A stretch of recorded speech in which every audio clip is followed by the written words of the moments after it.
नमस्कार साथियों, मैं आपका साथी अनिल गुर्जर। तो साथियों, आज इस वीडियो में हम बात करेंगे आवधिक आकलन संकलन प्रपत्र सप्ताह 18 कक्षा 1 विषय हिंदी पर। साथियों, जैसा कि आपको मालूम है, सप्ताह 18 को जो है आरएस के द्वारा कक्षा 1 और 2 के बच्चों की अर्धवार्षिक परीक्षा का मूल्यांकन माना गया है। तो इसे हमें बहुत ही ध्यानपूर्वक बच्चों का जो है आकलन करना है और जो सही स्थिति हो वही इसमें ट्रैक करना है। तो साथियों, ये है आकलन प्रपत्र जो कि आपकी शिक्षक संदर्शिका में पीछे लगा हुआ है 428 पेज पर। अब इसमें बहुत सारा इस प्रकार से दिया है, इसको कैसे भरना है और किस प्रकार से इसमें टिक करना है, कहाँ पर बच्चों से वर्कबुक में कार्य कराना है, इन तमाम बातों को आज हम इस वीडियो में समझेंगे। तो साथियों, आवधिक आकलन या एफएलएन के संबंध में समस्त प्रकार की बिंदुओं के वीडियो मेरे द्वारा बनाए जाते हैं, जिसमें बहुत ही अच्छे तरीके से समझाने का प्रयास करता हूं। साथियों, आपसे बार बार निवेदन करता हूं कि वीडियो को आप समझने के लिए एक बार पूरा अवश्य देखें। तो साथियों, ये तो हुआ शिक्षक संदर्शिका में जो आकलन प्रपत्र दिया है वो। अब मैंने इसके लिए साथियों एक कंप्यूटराइज प्रपत्र तैयार किया है, जिस पर कार्य किया है, क्योंकि इसमें जगह कम है और कुछ सुधार कार्य करना है। तो इसमें मैंने जो प्रपत्र तैयार किया है उस पर हम चर्चा करेंगे। इसे आप ध्यान से देख लें, सेम प्रपत्र है। तो हम चलते हैं उस प्रपत्र की ओर। तो साथियों, ये जो ट्रेकर देख रहे हैं आप, ये ट्रेकर उसी आवधिक आकलन प्रपत्र का है। इसको इसलिए यहाँ पर मैंने तैयार किया है क्योंकि इसमें बहुत कुछ करेक्शन भी किया है। तो अब हम यहाँ पर देखते हैं कौन कौन से बिंदु है। तो साथियों, सबसे पहला तो हम विद्यार्थियों के यहाँ पर नाम लिख लेंगे क्रमवार, और इसमें जो क्रम रहेगा वो रहेगा उपस्थिति क्रम। जैसे हमने 18वें सप्ताह के तीसरे दिन जब इनका आकलन किया, उस दिन जो बच्चे उपस्थित थे उन्हीं का हम प्रथम शर्तीय यहाँ पर नाम लिखेंगे। तो इस प्रकार से नाम लिख लेंगे। अब यहाँ पर मौखिक भाषा विकास है। तो मौखिक भाषा विकास में यहाँ पर 3 बिंदु दिए गए हैं। कुछ नहीं बोला, कोशिश की, सुना, पाया या पाई। तो इसमें क्या होगा कि प्रत्येक बच्चे के सामने एक ही टिक लगेगा। अगर वह कुछ नहीं बोला तो कोशिश की और सुना पाया का कोई महत्व नहीं रहता, क्योंकि वह आगे कैसे सुना पाएगा। अगर उसने कोशिश की तो उन 2 बिंदुओं का कोई महत्व नहीं रहेगा, मतलब कि एक बच्चे के सामने एक ही टिक यहाँ पर लगेगा। तो मौखिक भाषा विकास क्या है, तो उसको हम समझने का प्रयास करते हैं। तो उसके लिए चलते हैं हम हमारी शिक्षक संदर्शिका में कहाँ पर दिया है। तो साथियों, ये जो देख रहे हैं शिक्षक संदर्शिका का ही पेज है, जहाँ पर हमें आकलन करना है। सप्ताह 17 दिवस 6 17 के दिवस 6वें में ये पेज लगा हुआ है। यहाँ पर बच्चों से जो है कार्य पूछना है। तो यहाँ पर पहले ही आप देख रहे हैं मौखिक भाषा विकास, कहानी, कविता। इसमें क्या करना है कि आपको बच्चे से बोलना है कि आपको कुछ कहानी या कविताएं आपको सुनाना है। तो बच्चा उसको मन से सुनाएगा। अगर वह सुनाने की कोशिश करता है तो कोशिश करने पर टिक करना है, कुछ नहीं बोलता है तो कुछ नहीं बोलने पर टिक करना है, और अगर वह मन से कोई कविता कहानी सुना पाता है तो उसको वहाँ पर टिक करना है। तो इस प्रकार से हमें मौखिक भाषा का जो है आकलन, उद्देश्य का आकलन स्वतंत्र रूप से करना है। बच्चे को जो भी आए उसे हमें आकलन में मानना है। साथियों, अगला जो बिंदु है वह ध्वनि जागरूकता का, जहाँ पर 2 चीज़ें दी गई है, सही और गलत। तो इसमें क्या चीज़ें आई है। अब साथियों, इसमें थोड़ा नीचे भी देखना है कि हमें जिस लाइन में जितने टिक आते हैं उनको यहाँ पर लिखते भी जाना है योग में। तो अब ध्वनि जागरूकता में क्या है, ध्वनि जागरूकता में यहाँ पर 4 शब्द दिए गए हैं। उन शब्दों को बच्चों के सामने पढ़ना है। जैसे कि शब्दों में आवाज़ों की संख्या बता पाना। जैसे हमने पढ़ दिया म, कान। अब बच्चों से पूछना है कि इसमें कितने ध्वनि के वर्ण आए हैं, उसके बाद में बीच में कौन सी ध्वनि आई है, या शब्द जो है किस ध्वनि से शुरू हुआ है, या शब्द की अंतिम ध्वनि क्या है। तो इस प्रकार से निर्देशानुसार पूरे यहाँ पर निर्देश दिए गए हैं।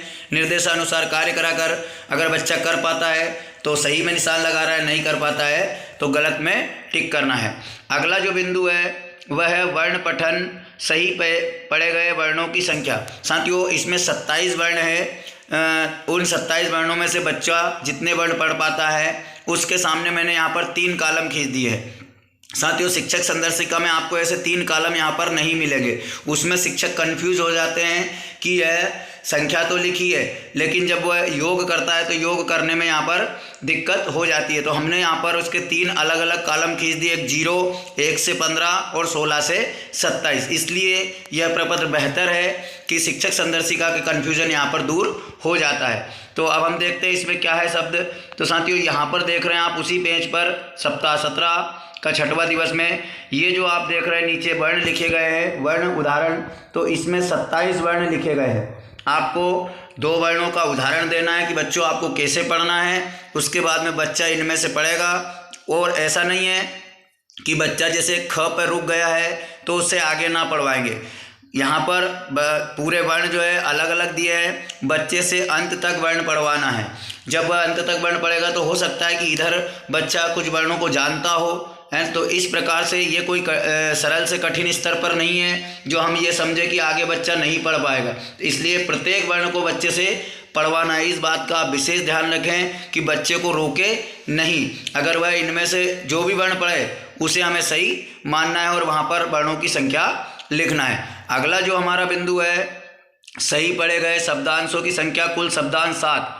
तो अब शब्दांश कहाँ पर मिलेंगे, उसी के अगले पेज पर 17 सप्ताह दिवस 6, मतलब कि वो जो पेज था उसके अगले पेज पर यहाँ पर शब्दांश दिए हैं। पहला ही आप देख रहे हैं, इसमें से 2 शब्दांश हमको पढ़ के बताना है। 2 शब्दांश, ये जो 8 शब्दांश दिए हैं इनमें से नहीं पढ़ना है। जो ऊपर उदाहरणार्थ में दिए हैं उन शब्दांशों को पढ़ना है और ये बच्चे से पढ़वाना। अगर हम इसी में से कोई 2 शब्दांश पढ़ देंगे तो बच्चा उन्हीं को रिपीट कर देगा और उसके 2 शब्दांश कंप्लीट हो जाएंगे।